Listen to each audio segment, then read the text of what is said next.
આજથી શરૂ થઈ ગઈ ધોરણ 10ની બોર્ડની પરીક્ષા।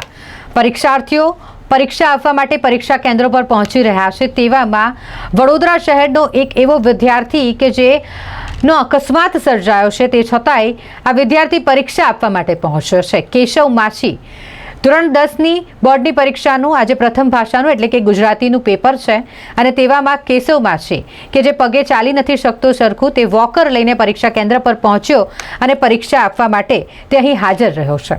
આ દરમિયાન તેણે એમ પણ કહ્યું કે ગમે તે થાય આપણે પરીક્ષા તો આપવી જ જોઈએ અને એટલે તે થોડું કષ્ટ વેઠીને અહીં પરીક્ષા આપવા માટે પહોંચ્યો છે। ધોરણ 10ની બોર્ડની પરીક્ષા અને તેવા અકસ્માતમાં ઇજાગ્રસ્ત કેશવ માછીએ પણ પરીક્ષા આપવાનું નક્કી કર્યું અને તે પરીક્ષા કેન્દ્ર પર વોકર લઈને પહોંચ્યો। ફૂલ તૈયારી છે, ફૂલ મહેનત છે, આશીર્વાદ આપજો કે પાસ થઈ જઈએ। આપ દિવ્યાંગ છો તેમ છતાં પણ ડર મૂકીને સાઈડ પર આજે પરીક્ષા પર હા, શું લોકોને શું મેસેજ આપશો? આપણે પાસ થઈ જઈએ, લોકોને ખુશી મળે, પેંડા વેચે।